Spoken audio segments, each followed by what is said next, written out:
नमस्कार। आकाशवाणी से प्रस्तुत है समाचार प्रभात।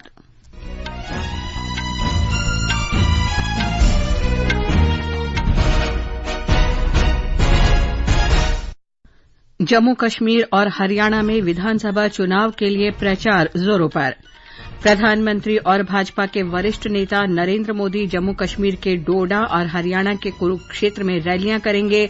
कांग्रेस और अन्य क्षेत्रीय दल भी प्रचार जोर शोर से कर रहे हैं। सरकार ने गेहूं की कीमत में बढ़ोतरी और जमाखोरी रोकने के लिए भंडारण की सीमा में संशोधन किया। देश भर में आज हिन्दी दिवस मनाया जा रहा है। गृहमंत्री अमित शाह नई दिल्ली में राजभाषा हीरक जयंती समारोह के उद्घाटन सत्र को संबोधित करेंगे। असम मंत्रिमंडल ने व्यापार घोटाले से संबंधित जुड़े सभी मामलों की जांच केंद्रीय अन्वेषण ब्यूरो को सौंपने का फैसला किया। और चीन में एशियाई hockey champions trophy hockey tournament के अंतिम पूल मैच में आज भारत का मुकाबला पाकिस्तान से होगा।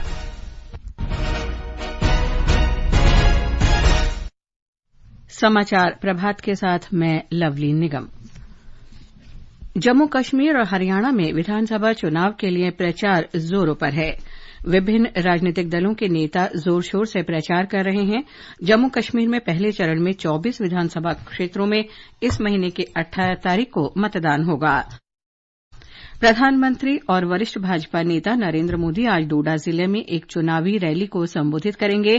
कांग्रेस और नेशनल कॉन्फ्रेंस भी अपनी पार्टी के उम्मीदवारों के लिए प्रचार कर रहे हैं। जम्मू कश्मीर भाजपा के प्रमुख प्रवक्ता सुनील सेठी ने कल जम्मू में एक प्रेस कॉन्फ्रेंस को संबोधित किया। उन्होंने नेशनल कॉन्फ्रेंस और कांग्रेस पर कश्मीर में अलगाववाद और आतंकवाद को बढ़ावा देने का आरोप लगाया। उन्होंने कहा कि प्रधानमंत्री नरेंद्र मोदी ने जम्मू कश्मीर में शांति स्थापित की और विकास सुनिश्चित किया। उन्होंने कहा कि श्री मोदी के पास जम्मू कश्मीर को देश का सबसे विकसित क्षेत्र बनाने का विजन और रोड मैप है। इस बीच पूर्व मुख्यमंत्री और डेमोक्रेटिक प्रोग्रेसिव आजाद पार्टी के अध्यक्ष गुलाम नबी आजाद ने कल दक्षिण कश्मीर के दुरू, काजीगुंड और देवसर में 3 सार्वजनिक सभाओं को संबोधित किया। केंद्र शासित प्रदेश में 3 चरणों में मतदान हो रहा है। दूसरे चरण के लिए मतदान इसी महीने की 25 तारीख को और तीसरे चरण के लिए 1 अक्टूबर को होगा। विधानसभा चुनाव की विशेष चुनाव श्रृंखला में आज हम चर्चा करेंगे केंद्र शासित प्रदेश जम्मू कश्मीर के पुलवामा सीट की। पुलवामा दक्षिण कश्मीर का एक प्रमुख चेहरे के रूप में मैदान में है। हालांकि इस सीट पर एक दिलचस्प मुकाबला होने वाला है, क्योंकि अवामी इत्तेहाद पार्टी, आम आदमी पार्टी और जमात इस्लामी द्वारा समर्थित कुछ स्वतंत्र उम्मीदवार भी चुनावी मैदान में हैं। कुल 99,560 मतदाता चुनाव लड़ रहे उम्मीदवारों के भाग्य का फैसला करेंगे, जिनमें 49,425 पुरुष और 50,133 महिला मतदाता हैं। निर्वाचन आयोग ने इस सीट में सुनिश्चित न्यूनतम सुविधाओं के साथ 112 मतदान केंद्र स्थापित किए हैं। 10 साल के लंबे अंतराल के बाद स्थानीय सरकार बनाने के लिए मतदाता अपने मताधिकार का प्रयोग करने के लिए काफी उत्साहित हैं। अन्य तैयारियों के अलावा सभी विधानसभा क्षेत्रों में पर्याप्त सुरक्षा व्यवस्था की गई है, ताकि मतदाता किसी भी रुकावट के बगैर अपने मताधिकार का प्रयोग कर सके। आकाशवाणी समाचार के लिए श्रीनगर से मैं सुनील कोल। हरियाणा में एक ही चरण में होने वाले विधानसभा चुनाव के लिए चुनाव प्रचार भी जोर पकड़ रहा है। प्रधानमंत्री और वरिष्ठ भाजपा नेता नरेंद्र मोदी आज राज्य में पार्टी के अभियान की शुरुआत करेंगे। श्री मोदी आज दोपहर को कुरुक्षेत्र के थीम पार्क में चुनावी रैली करेंगे। हरियाणा में प्रधानमंत्री की ये पहली चुनावी रैली होगी। राज्य की 90 सदस्यीय विधानसभा के लिए 5 अक्टूबर को मतदान होगा। हरियाणा और जम्मू कश्मीर में विधानसभा चुनाव के लिए वोटों की गिनती अगले महीने की 8 तारीख को होगी। केंद्र सरकार ने गेहूं की कीमत में बढ़ोतरी और जमाखोरी को रोकने के लिए व्यापारियों, थोक विक्रेताओं, बड़ी श्रृंखला के खुदरा विक्रेताओं और प्रसंस्करण करने वालों के लिए भंडारण की सीमा संशोधित की है। केंद्रीय उपभोक्ता मामले, खाद्य और सार्वजनिक वितरण मंत्रालय के वक्तव्य में कहा गया है कि व्यापारियों और थोक विक्रेताओं के लिए संशोधित गेहूं भंडारण सीमा अब 2,000 मीट्रिक टन होगी। ये सीमा पहले 3,000 मीट्रिक टन थी। व्यक्तिगत खुदरा विक्रेताओं के लिए भंडारण सीमा में कोई बदलाव नहीं किया गया है। मंत्रालय ने कहा कि सभी गेहूं भंडारण से जुड़ी कंपनियों को गेहूं भंडारण सीमा पोर्टल पर पंजीकरण करना होगा और प्रत्येक शुक्रवार को स्टॉक की स्थिति अपडेट करनी होगी। केंद्र सरकार ने बासमती चावल के निर्यात के लिए पंजीकरण सह आवंटन प्रमाण पत्र जारी करने के लिए $950 प्रति टन के न्यूनतम निर्यात मूल्य को हटा दिया है। केंद्रीय वाणिज्य और उद्योग मंत्री पीयूष गोयल ने सोशल मीडिया पोस्ट में फैसले की सराहना करते हुए कहा कि उच्च गुणवत्ता वाले चावल के निर्यात से किसानों की कमाई बढ़ेगी। श्री गोयल ने कहा कि नरेंद्र मोदी सरकार द्वारा लिया गया यह फैसला किसानों के प्रति संवेदनशीलता को दर्शाता है। सरकार ने कच्चे तेल पर 20% और परिष्कृत सूरजमुखी के तेल पर आज से 32.5% सीमा शुल्क बढ़ा दिया है। वित्त मंत्रालय द्वारा जारी अधिसूचना के अनुसार कच्चा पाम, सोयाबीन और सूरजमुखी तेल पर सीमा शुल्क 0 से 20% तक बढ़ा दिया गया है। ये समाचार आकाशवाणी से प्रसारित किए जा रहे हैं।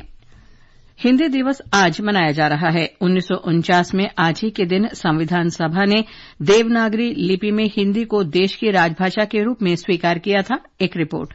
निज भाषा उन्नति अहे, सब उन्नति को मूल, बिन निज भाषा ज्ञान के मिटन, न हिये के सूल। हिंदी भाषा साहित्य के पितामह कहे जाने वाले भारतेंदु बाबू हरिश्चंद्र ने खड़ी बोली यानी हिंदी की आम भाषा को लोगों तक पहुंचाने के लिए इन बातों को कहा था। आज हिंदी दिवस के अवसर पर इनकी कृतियों को याद करना हमें हिंदी के प्रति और सजग रहने की आवश्यकता पर बल देता है। आज समय के साथ हिंदी मजबूत होती जा रही है। यही कारण है कि अब सिर्फ भारतीय ही नहीं बल्कि विदेशी भी अपनी भाषा की अपेक्षा हिंदी को अधिक महत्व देते हैं। राष्ट्रपिता महात्मा गांधी का मानना था कि राष्ट्रभाषा के बिना राष्ट्र गूंगा है। हृदय की कोई भाषा नहीं है। हृदय हृदय से बातचीत करता है और हिंदी हृदय की भाषा है। वहीं महान कवि मैथिली शरण गुप्त का मानना था कि कहीं अकेला भी होऊंगा मैं तो भी सोच न लाऊंगा। अपनी भाषा में अपनों के गीत वहाँ भी गाऊंगा। मुझे एक संगिनी वहाँ भी अनायास मिल जावेगी। मेरा साथ प्रतिध्वनि देगी, कली कली खिल जावेगी। और इसलिए हिंदी के महत्व को समझते हुए 1949 में आज ही के दिन संविधान सभा ने देवनागरी लिपि में हिंदी को देश की राजभाषा के रूप में स्वीकार किया था। हिंदी विश्व में सबसे अधिक बोली जाने वाली भाषाओं में से एक है और 52 करोड़ से अधिक लोगों की पहली भाषा है। इस अवसर पर आज जगह जगह कार्यक्रम आयोजित किए जा रहे हैं। समाचार कक्ष से अमन यादव। गृह मंत्री अमित शाह ने हिन्दी दिवस के अवसर पर देशवासियों को शुभकामनाएं दी हैं। सोशल मीडिया पोस्ट में श्री शाह ने कहा कि सभी भारतीय भाषाएं देश का गौरव और विरासत हैं तथा इन्हें समृद्ध किए बिना प्रगति संभव नहीं है। श्री अमित शाह आज नई दिल्ली में राजभाषा हीरक जयंती समारोह और चौथे अखिल भारतीय राजभाषा सम्मेलन के उद्घाटन सत्र को संबोधित करेंगे। राजभाषा विभाग हिन्दी के राजभाषा बनने के 75 वर्ष पूरा होने के उपलक्ष्य में सम्मेलन का आयोजन कर रहा है। इस अवसर पर श्री शाह राजभाषा भारती पत्रिका के हीरक जयंती विशेषांक का विमोचन करेंगे और राजभाषा गौरव और राजभाषा कीर्ति पुरस्कार भी प्रदान करेंगे। असम में राज्य मंत्रिमंडल ने व्यापार घोटाले से जुड़े सभी मामले केंद्रीय अन्वेषण ब्यूरो सीबीआई को सौंपने का निर्णय लिया है। ये मामले राज्य के कई पुलिस थानों में दर्ज किए गए हैं। मंत्रिमंडल ने भविष्य में ऐसी गतिविधियों पर रोक लगाने के लिए राज्य के गृह और वित्त विभाग को मानक संचालन प्रक्रिया का मसौदा तैयार करने का भी निर्देश दिया है। हाल ही में लोगों ने अवैध ऑनलाइन ट्रेडिंग घोटाले से जुड़े मामले में कई प्राथमिकी दर्ज कराई थीं। प्रधानमंत्री नरेंद्र मोदी कल जमशेदपुर में एक समारोह में झारखंड के लाभार्थियों को प्रधानमंत्री आवास योजना ग्रामीण की पहली किस्त हस्तांतरित करेंगे। कल नई दिल्ली में मीडिया को जानकारी देते हुए केंद्रीय ग्रामीण विकास मंत्री शिवराज सिंह चौहान ने कहा कि प्रधानमंत्री राज्य में लगभग 20,000 लाभार्थियों को स्वीकृति पत्र वितरित करेंगे। 15 सितंबर को प्रधानमंत्री जी 2 करोड़ नए घरों के आवंटन का शुभारंभ करेंगे। झारखंड में प्रधानमंत्री आवास योजना के अंतर्गत झारखंड के लगभग 20,000 लाभार्थियों को जमशेदपुर से स्वीकृति पत्रों का वितरण करेंगे। इसके अलावा 5 करोड़ से ज्यादा रुपए एक क्लिक के माध्यम से सीधे लाभार्थियों के बैंक खाते में भेजे जाएंगे। उन्होंने कहा कि साथ ही 46,000 लाभार्थियों के नवनिर्मित घरों को गृह प्रवेश समारोह भी आयोजित किया जाएगा। प्रधानमंत्री नरेंद्र मोदी कल झारखंड के जमशेदपुर में 6 वंदे भारत एक्सप्रेस रेलगाड़ियों को झंडी दिखाकर रवाना करेंगे। इन रेलगाड़ियों को टाटानगर रेलवे स्टेशन पर समारोह के दौरान रवाना किया जाएगा। ये रेलगाड़ियां झारखंड को अन्य राज्यों से जोड़ेंगी। केंद्रीय गृह मंत्री अमित शाह ने कल नई दिल्ली में 7वें राष्ट्रीय सुरक्षा रणनीति सम्मेलन 2024 का उद्घाटन किया। 2 दिवसीय सम्मेलन के दौरान सरकार राज्यों, केंद्र शासित प्रदेशों, केंद्रीय सशस्त्र पुलिस बलों और केंद्रीय पुलिस संगठनों के शीर्ष पुलिस नेतृत्व के साथ उभरती राष्ट्रीय सुरक्षा चुनौतियों से निपटने के लिए एक रोड मैप की रूपरेखा तैयार करेंगी। जम्मू कश्मीर के किश्तवाड़ जिले में आतंकवादियों के साथ मुठभेड़ में सेना के 2 जवान शहीद हो गए और 2 अन्य घायल हो गए। एक गुप्त सूचना के आधार पर कार्रवाई करते हुए सुरक्षा बलों ने किश्तवाड़ जिले के छतरू बेल्ट में नेटगाम इलाके में संयुक्त घेराबंदी और तलाशी अभियान शुरू किया। ऑपरेशन के दौरान नेतगाम गांव के ऊपरी इलाके में पिंगनाल दुगड्डा वन क्षेत्र में सुरक्षा बलों और छिपे हुए आतंकवादियों के बीच गोलीबारी हुई, जिसमें 4 सैनिक गोली लगने से घायल हो गए। बाद में उन्हें इलाज के लिए अस्पताल ले जाया गया। इलाके में जैश ए मोहम्मद के 4 आतंकवादी फंसे हुए हैं। तलाशी अभियान जारी है। ब्यौरे की प्रतीक्षा है। और अब खेल खबरों के साथ हैं मुकेश कुमार बल।